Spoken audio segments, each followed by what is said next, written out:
네, 반갑습니다. 2주 만에 이렇게 뵙게 되니까 굉장히 오랜만에 뵙는 것 같은데요. 우리가 지난주는 웨슬리 목사님께서 회심하였던 주일로 우리가 웨슬리 회심성회로 함께 모여서 지방회를 통해 예배를 드렸습니다.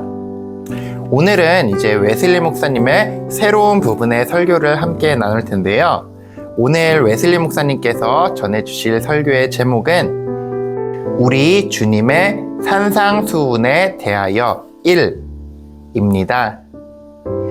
뒤에 숫자가 붙어 있는 것을 보면 알 수 있듯이 이 설교는 시리즈 설교입니다. 무려 13편의 시리즈로 이루어진 설교인데요. 바로 예수님께서 우리에게 주신 산상수훈의 말씀, 마태복음 5장에서 7장까지의 말씀들을 총 13번에 나누어서 설교를 해주셨습니다.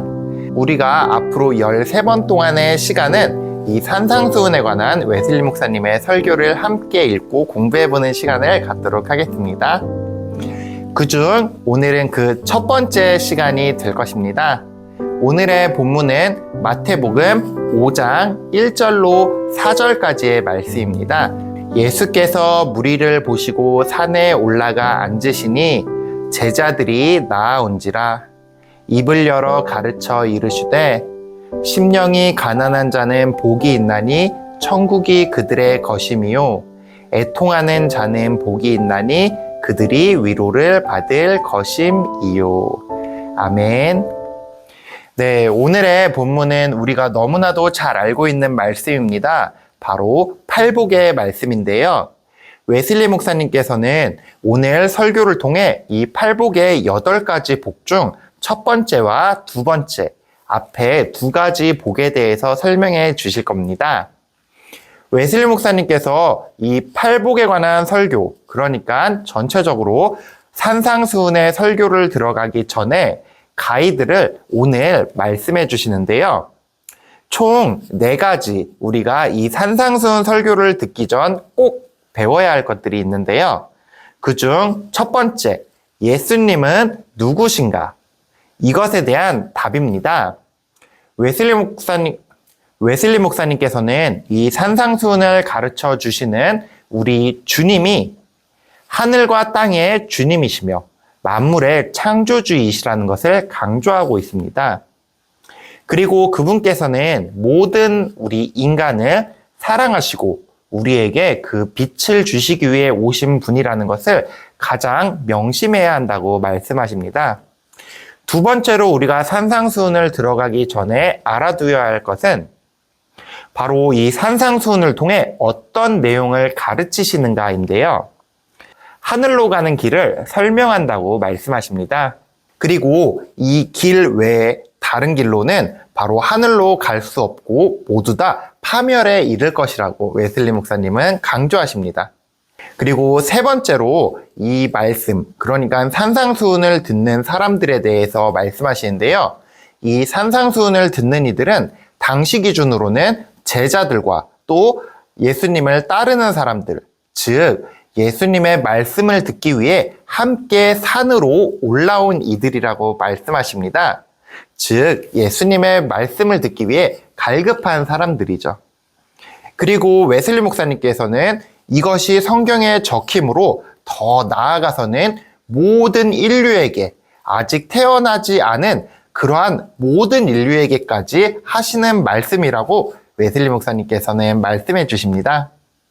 마지막으로 웨슬리 목사님께서는 가르치시는 방식에 대해서 이야기하시는데요. 이 가르침의 방식은 사도들이나 사도 바울의 가르침과는 다르다고 말씀하십니다. 왜냐하면 예수님께서는 주님께서 아버지의 뜻을 인간에게 직접적으로 전달해 주실 수 있는 통로이기 때문인데요. 그렇기 때문에 우리는 이 산상수훈을 예수님의 말씀을 통해 들으면서 그 어떤 권위보다 권위 있는 말씀으로 우리 마음에 새겨야 할 것입니다. 이렇게 웨슬리 목사님께서는 산상수훈을 듣기 전 우리가 알아둬야 할 4가지 것을 설명해 주십니다. 자, 이제 오늘의 말씀인 팔복으로 들어가 보도록 할 텐데요. 웨슬리 목사님께서는 이 팔복은 참된 종교의 모든 것이 설명되어 있는 8가지 내용이라고 설명하십니다. 그중 우리가 함께 나눌 복은 첫 번째 복, 바로 심령이 가난한 자, 그리고 두 번째 복, 애통하는 자, 이렇게 2가지 내용을 함께 배워보도록 하겠습니다. 웨슬리 목사님께서는 심령이 가난하다는 것을 하나님께서 주신 선물이라고 설명하십니다. 이 심령이 가난하다는 것은 흔히 생각하기로는 욕심이 없거나 혹은 돈을 멀리하거나 이렇게 마음이 비워진 그러한 사람으로 읽혀질 때가 있다고 말씀하시는데요. 사실 그 해석은 조금 부족하다고 말씀하십니다. 웨슬리 목사님께서는 이 심령이 가난한 자는 바로 겸손한 자라고 말씀하십니다. 내 안에는 선한 것이 존재하지 않으며 그 상태로 가만히 있으면 우리 안에 있는 내면의 악의 뿌리로부터 악한 기질들이 솟아 올라옴을 고백할 수 있는 사람들이라고 말씀하십니다.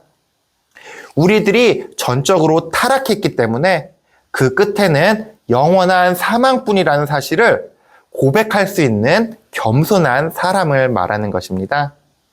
즉, 심령이 가난한 사람은 자신의 죄에 대해서 자각할 수 있고 또 자기 힘으로는 그 죄들을 지워낼 수 없다는 것을 고백하는 그런 무기력한 존재라는 것을 시인하는 사람들을 말한다고 웨슬리 목사님은 말씀하십니다.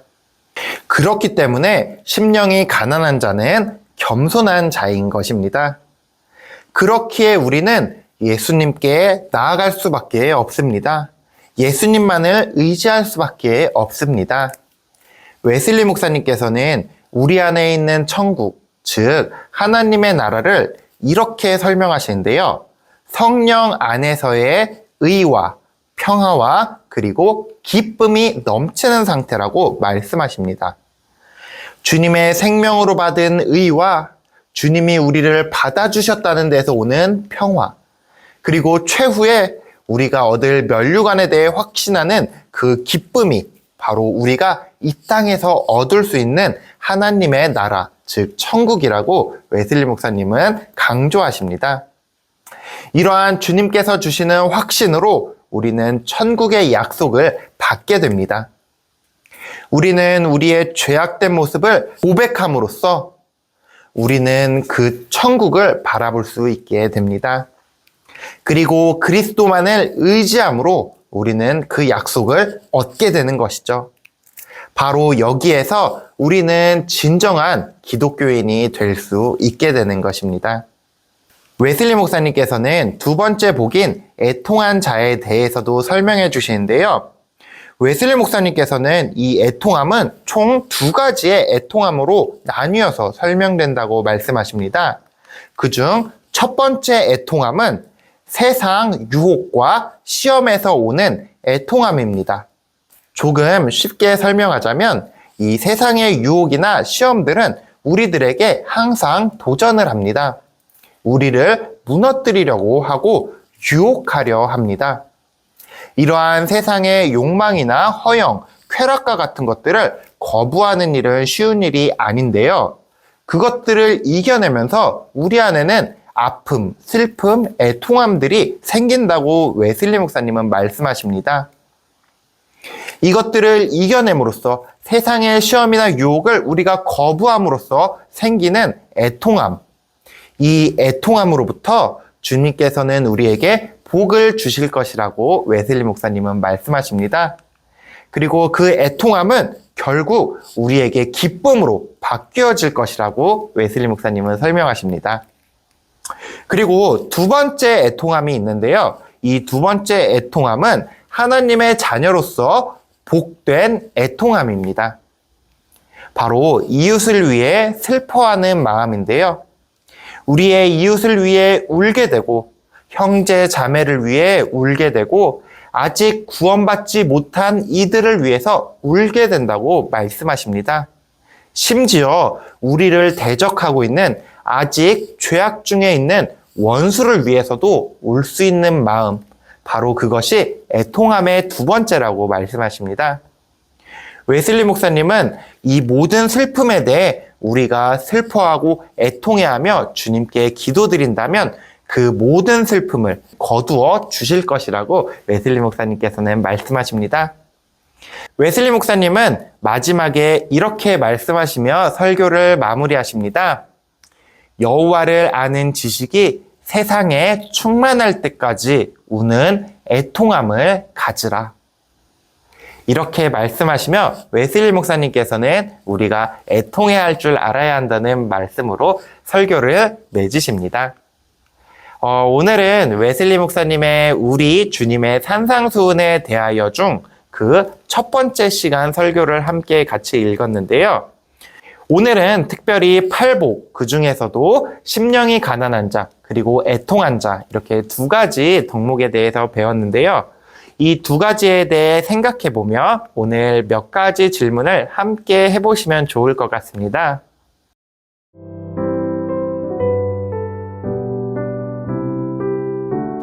먼저 첫 번째 질문은 과연 나의 심령은 지금 철저하게 가난한가? 라고 스스로에게 물어보는 것입니다. 웨슬리 목사님께서는 우리의 심령이 가난하다는 것은 바로 겸손한 것이라고 말씀해 주셨는데요. 우리의 힘이 아닌 바로 주님을 의지함으로써만 우리는 하나님의 나라에 오를 수 있다고 이렇게 말씀하셨습니다. 우리가 스스로의 힘으로 할 수 없다는 그 사실을 인정하는 것, 그것이 바로 하나님 나라로 가는 첫걸음이라고 말씀하시는데요. 우리의 죄를 철저히 주님 앞에 고백하고 주님의 은혜 없이는 우리가 주님의 그 나라에 들어갈 수 없다는 사실을 명심하며 다시 스스로에게 물어보는 그러한 시간 되시기를 소원합니다. 두 번째 질문은 아까 전에 우리가 나누었던 애통함의 두 가지, 이 두 가지가 내 안에 있는가 점검해 보는 것인데요. 첫 번째 애통함은 세상의 유혹과 시험으로부터 오는 애통함이며 두 번째 애통함은 세상을 사랑하는 애통함이었는데요. 먼저 첫 번째 애통함인 세상의 유혹과 시험, 욕망과 허영, 쾌락을 포기했기에 우리 삶에 찾아오는 그 슬픔과 애통함, 이것이 있는지 점검해 보는 것입니다. 만약 그러한 애통함이 없다면 혹여 우리는 세상의 유혹과 시험에 져버린 것일 수도 있습니다. 우리 마음에 애통함이 있는지 확인해 보시기 바랍니다. 그리고 두 번째 애통함인 이웃을 사랑하는 애통함, 아직 주님께 나아오지 못한 이들을 위해 슬퍼하는 마음도 있는가 꼭 점검해 보시기를 바랍니다. 오늘은 웨슬리 목사님의 우리 주님의 산상수훈에 대하여 그 첫 번째 시간을 함께 배웠습니다. 앞으로 팔복을 비롯해서 산상수훈의 말씀들을 13주 동안 함께 나누게 될 텐데요. 한 가지 추천드리는 것은 미리 마태복음 5장으로부터 7장까지의 말씀을 읽어보는 것입니다. 미리 말씀을 묵상하고 또 웨슬리 목사님의 설교로 그 말씀들을 풀이해 나가는 가운데 더욱더 주님의 은혜가 함께 하실 것이라 확신합니다. 네, 오늘도 온라인 수요성서 이야기로 함께 해주셔서 감사드립니다. 오늘 웨슬리 목사님의 설교에서 배운 것처럼 심령이 가난한 자의 복, 그리고 애통해하는 자의 복, 이것들을 모두 다 누리실 수 있는 우리 성도님들 되시기를 소망합니다. 감사합니다.